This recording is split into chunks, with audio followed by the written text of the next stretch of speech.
Alright guys, today I'm going to take you through a step-by-step video on how to do your coolant on your 2012 Jetta. Now this is super simple. All you're going to need is a T20 bit with a ratchet or an extension or whatever you need. You're going to need a bucket to collect your coolant with. You're going to need approximately 1 to 3 gallons of Euro-specific coolant. Now, what's weird is these go by several different names. Some go by coolant, some go by antifreeze. Generally, it's all the same, so you don't have to be over worried about that. You're gonna wanna try to get the pre-diluted, so that way you have to add no water. You can just pour in and go. That's important.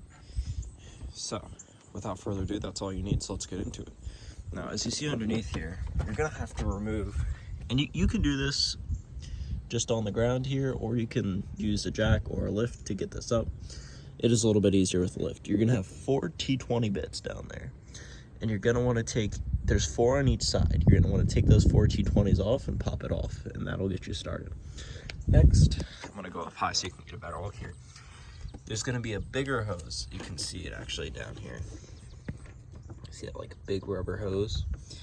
That is one of your radiator hoses. There's something that looks very much so like it down there. That's right beside the radiator. It's right beside the radiator. That is gonna have a smaller clamp that looks like this. You're gonna take your needle nose, you're gonna pinch together, pull it back, and then you're gonna wanna slide your bucket underneath there to collect this. Now this is gonna be very messy, so you're gonna need a lot of towels to clean this up. Once you clean up that and you get it all drained, now you don't wanna go for too long. It's gonna take about 10 to 15 minutes. You wanna go from, you don't want it to be constant, you want it to kind of be like drips. Now you don't want to go until every last drip is out, because that you're gonna spend forever there. So after that, you're gonna plug everything back up. You're gonna put your pan back on with those T20s. They don't have a spec, so you can just put everything back on. Take this clamp, put it back over your hose, do all that. That's all good to go. Next, once you're in your better position, you come back on top and you're gonna have your coolant. Now, factory recommends 2.3 gallons of coolant, which is a lot, as this is 1 gallon, and there's your reservoir. Now it's 2.3 gallons if your radiator is completely empty, which most likely it's not going to be completely empty. So what we'll see here down the side is there's a min line and then the max line. The max line is right below this lip here. So I'm going to pop this off since my car is not hot, and I'm going to show you if I can ever get this off and it doesn't take 20 minutes to get off. All right.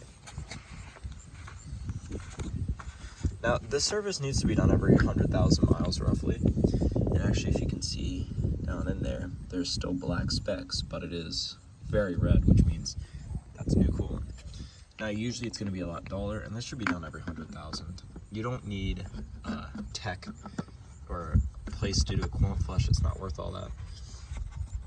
So what you're gonna do is you're gonna take your coolant and you're gonna fill it to the just above full, and then we're gonna do this next part of the process, which once I get this tightened back on, I will show you. There we go. So you're gonna get it just above full, and that way you can start the bleeding process. Now what I recommend, actually I gotta backtrack here. Before putting this cap on, is you're gonna find your radiator hose up top and you're gonna squeeze it, because there's air in the pockets here. So you're gonna find your radiator hose and you're gonna squeeze it. This will push all the bubbles out, so that way you don't have to worry about any of those bubbles being in there. You're gonna wanna squeeze a good amount, and if you still have access to under the car, you can squeeze that one too. It's not really that necessary, as Volkswagen cars self-burp. It's what it's called, burping. They self-burp. So that is definitely something to get to. So that helps just push the coolant throughout the system, which is a lot nicer than this next step. So let's go inside and I'll show you the next step. Some more of the information you'll need for this is your rev limit. So I know for the Jettas, my 2.5s, my rev limit is about 5,500. So what you're gonna do is you're gonna take half of that, which would be 2250, and you're gonna rev it to that in park for 5 minutes. Another thing you're gonna be doing in this time is you're gonna turn your heat all the way up, and you're gonna turn your AC all the way, well, your heat all the way up, get it all going.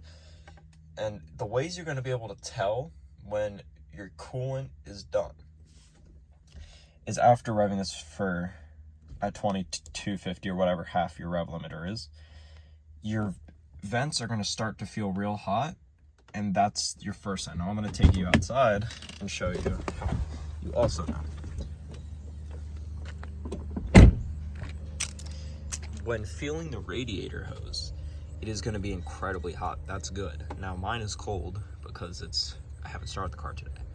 So you're gonna feel that, and when that's hot, that's also another good sign that you're done. You'll pretty much be able to tell when it's super hot and the hose is hot that you're good to go. Now, another thing to note throughout this process is make sure this does not become empty. So you're gonna watch and wanna fill this up throughout this entire process, and don't overfill. Just fill just above that fill line. And then after about like 10 minutes of between burping and having the heat, and it feels hot, and the radiator hose feels hot, you're gonna wanna see your levels, and after that, it's all good to go.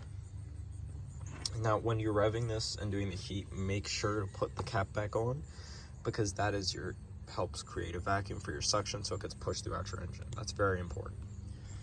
Now, this should, I know for my 2.5 Jetta, took 1 gallon. Even though it recommended 2.3, it only took 1. And as you see, it's still right on that full line. Now, that's it. That's all you have to do. However, in the next few days, you're gonna wanna go through and just keep an eye on this. You don't want it to be empty, and you don't want it to be full. So just make sure it's on that full line, but just don't fill this thing all the way up, and don't let it be empty, you know? So yeah, just make sure it's on that fill line, and that's pretty much all you do. That's your coolant flush. Now, what some people do is they'll do this process, except they'll fill this with water, and then get it to operating temperature and flood it out, and then they'll actually put their coolant. Now, I don't know, my car is 170,000, that's a little dirty, but I seem to do all right with just 1 flush and putting the coolant in. So that's what I'm gonna say to stick with and do. Now, this is a pretty mandatory service. Not every 100,000, it keeps your engine in good health, prevents your engine block from cracking due to heat and to extremely cold, which is why it's a coolant and an antifreeze, because if your engine block freezes too hard, it could actually crack, and then that's bad news all around. And if it overheats too much, it can crack, and that's bad news all around too. So that's why this is a mandatory service. Now, other reasons you're gonna do one of these, if you were to replace your radiator, you would need to do a coolant flush, and just, again, your general maintenance at about every 100K, 150K, these guys. So that'll conclude. If you wanna see more DIYs like this, I got more to come, but make sure to subscribe so I can keep pushing these out.